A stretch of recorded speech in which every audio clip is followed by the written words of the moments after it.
Hello everyone, it's Peter back again with another edition of What's on Deck. And let's look at what is going on this week in the world of playing cards.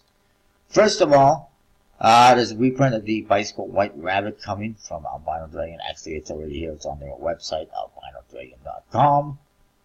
I don't really see much of a difference. It's just a reprint as far as I can tell.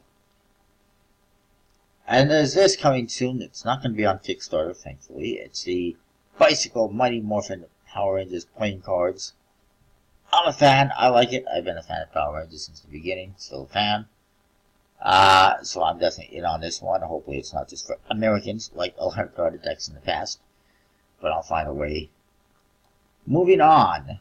I forgot about a couple of Kickstarter decks that didn't show up when I searched playing cards in the last video. One is the Bitcoin Puzzle Playing Cards by Eichel52. It is well funded. Over $100,000 now. Over $130,000 to be exact. Over 600% funded.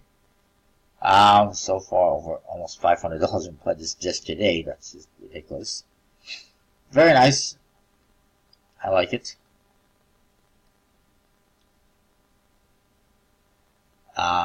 It's fairly standard. It's very Fury 11.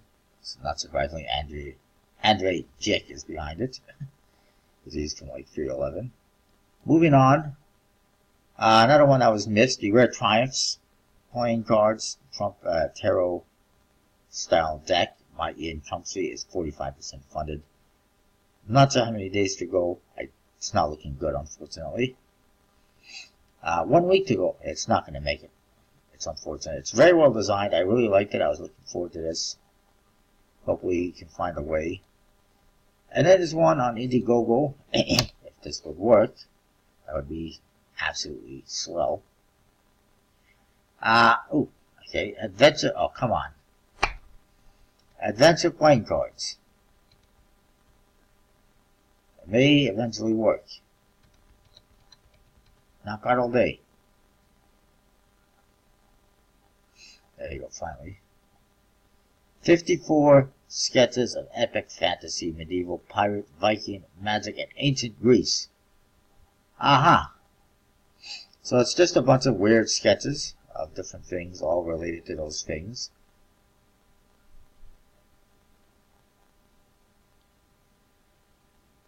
This is the top case, front and back. It's interesting. It's kind of like the Nathan Drake deck of playing cards, and the Uncharted deck of playing cards, to some extent. That would be a cool deck. The card back is a black hole. I don't get what that's supposed to be. It's an antique. It's a deck of aged antique look playing cards. $2,500 is their goal.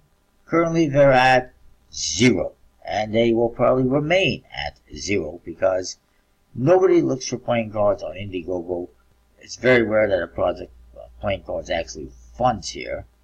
This is by Paramyth Games, by the way. I wish them the best of luck, but it's just not my cup of tea. They're pretty expensive.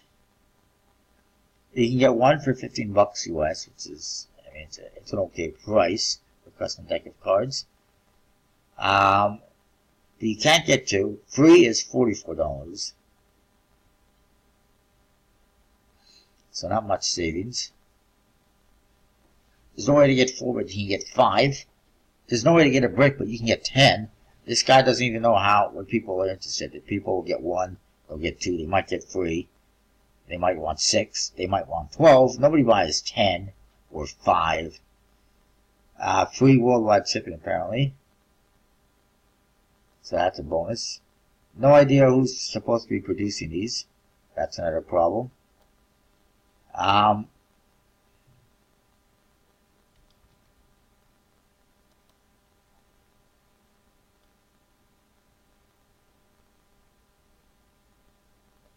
So yeah. Moving on. Mysterious Oriental Memory Deck coming soon from Bokobo this month sometime. I guess it's not going to Kickstarter. And that's all we know about it, is that picture, apparently. No more information. It's a mystery. Looks pretty interesting. And then, speaking of Orientals, there's the Matsuri playing cards coming soon to Kickstarter. It's about a Japanese festival theme.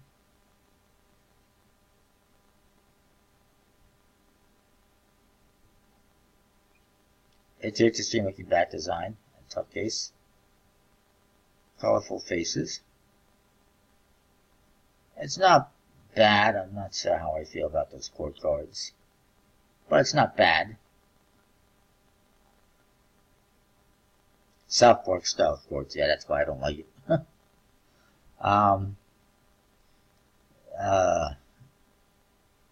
It's not bad. I'm not sure who's producing it.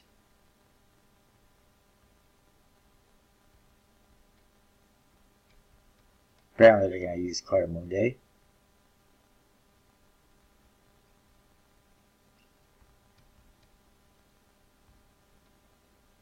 Let's see what happens with that. Then there's a new deck coming soon from Joker and the Thief, the Voyagers deck. I still have not seen the previous one I backed, if I recall correctly.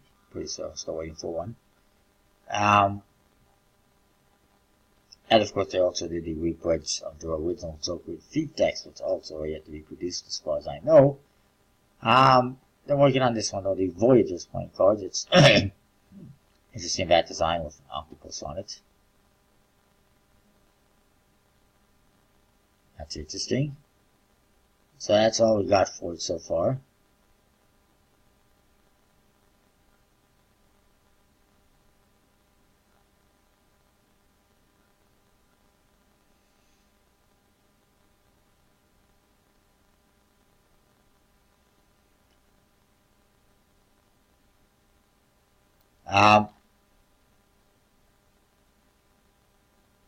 It does remind me, like other people, of the Hi, My Name is Mark deck that Dan and Dave put out years ago.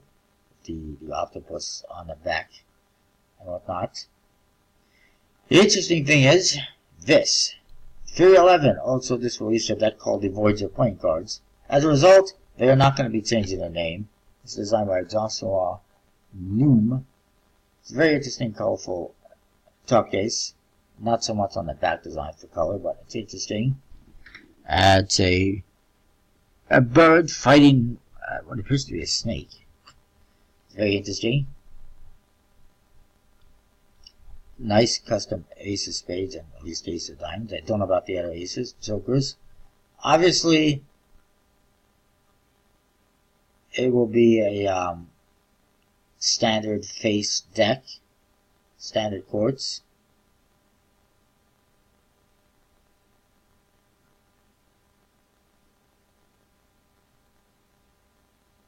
And I agree, they don't sell the court cards, they have nothing to sell, so they're going to be standard. If they were custom, that would be great, but they haven't sold as fast. Then there's the Madison Trawlers from Daniel Madison. It's not a bad design. They're sold out apparently. If you missed out, and I guess it's too late.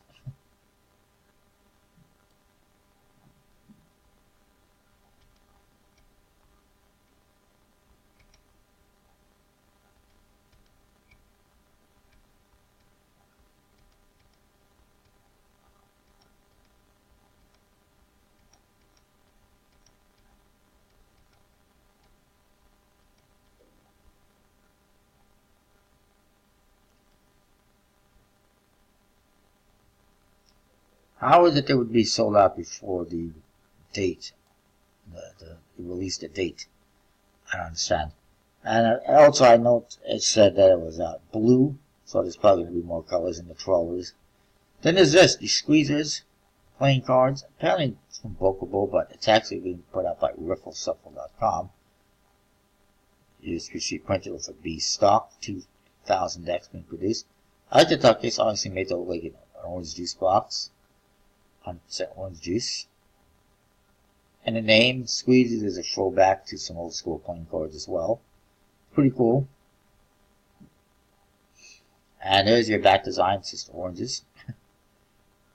Interesting ace of spades. Not a fan of upside down ace of spades, but it works. And then slightly modified recolored core cards. It's pretty interesting overall. And yes, I did get it. And then there is the Copag 310 Cardistry deck, which, this is it. It's a cardistry deck by Copag 310, the Copag 310 brand. I'm not going to get it because it's what you get. It's double back cards, basically. They're double backers. That's what cardistry cards are. I got one of those already. It's a red and blue right of back deck. Yeah, that I got. That I don't use. That I just happen to get. They're just double backers, red on one side, blue on the other. But basically it's the same thing. That's all it is. It's two back designs. No faces. Not a fan. And let's quickly see if there's anything in Murphy's Magic.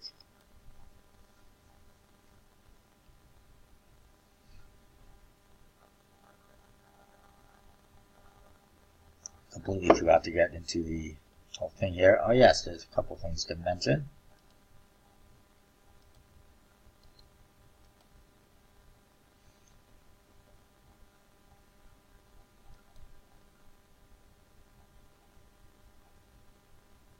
There is the Lost Deer playing cards. There's purple and green.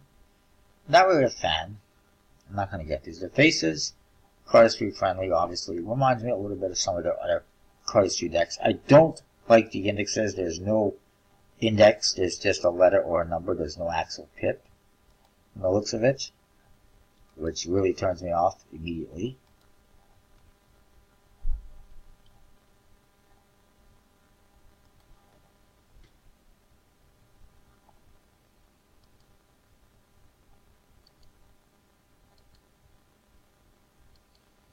There's the green one.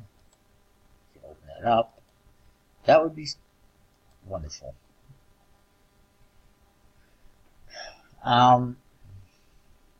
Forest Edition, as it's called. And by the way, I think that's the back design you see there. Not that exciting. Yeah, there's no proper indexes. I do not like that. Rare green deck, apparently. Not a fan. That's an immediate turn off for me. And then there's this, the Fantost playing cards. Fantasy inspired.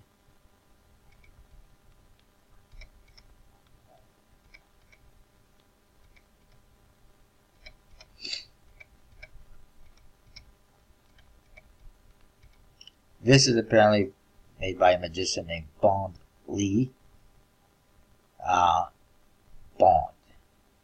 Lee Bond. In China. Produced with Legends and Elite Fitness. It's a nice, simple back design. Nice bright blue color. Nice tuck case. It's supposed to have foil.